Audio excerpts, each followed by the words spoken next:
ngaturaken sugeng lelenggahan sugeng mirsani Sri Kandi Musik.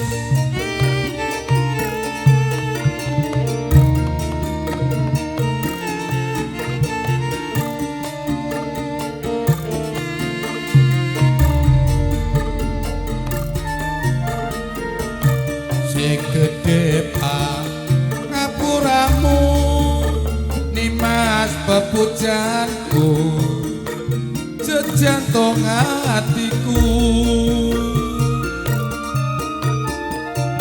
sambungku mung wajitalu ngrupeda saremu kelawan karmamu Padewa kita juga rawuh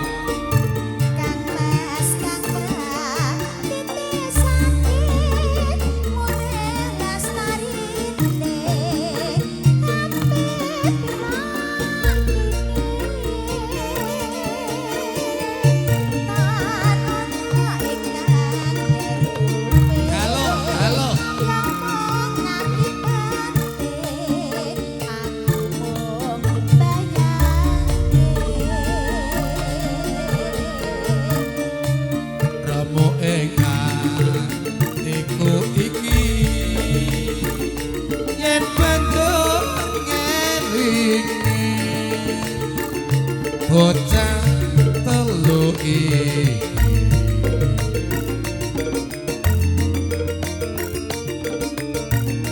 apa tenan sida dadi cah telu tak ngerti dikopo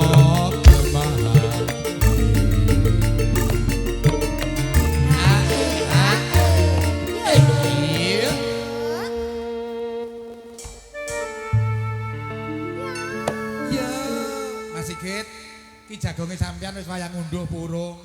Ki nak jaman mbah-mbah biyen germes riwis-riwis ngene iki nyang Mbah Kakung dibakarke jagung bakar no rumah takut cocok. Nggih. Nak wong biyen saiki panganane seblak kok. Po enek seneng jagung bakar ra ono. Nggih, saiki pun Jawa marnek. Iya ora Jawa. Nak biyen diresapi tenan.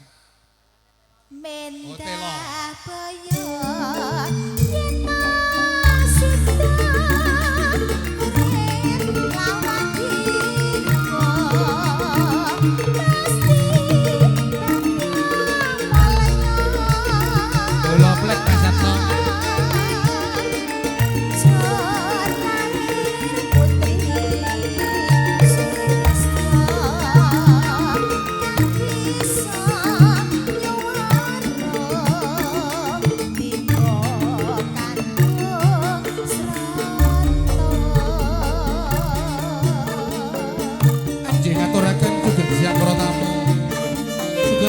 sugeng pinanggih kula sakanca campur sari Sri Kandi dipun sekuyang adosan Sri Rezeki sing wakan ngrambe dhewe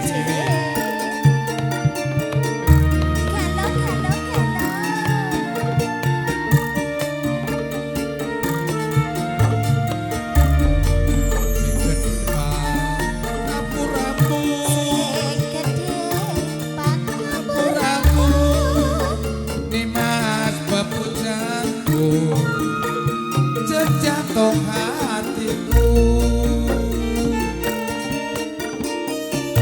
sambungku mung wajitalu rubeda saremu kelawan karmamu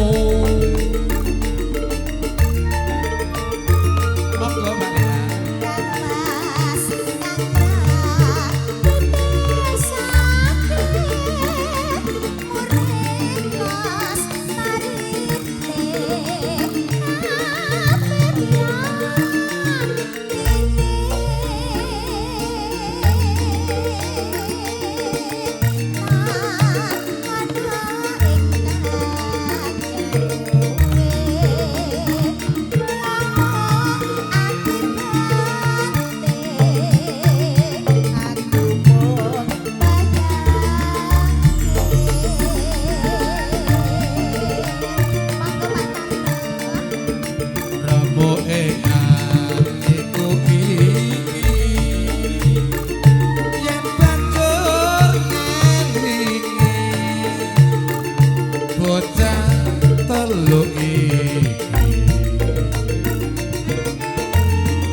dikopo kemahan.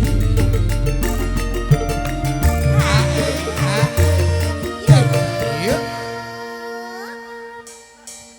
Mas Nar, Pak Lurah, beli kersakaken kopi regu es, saged mawon.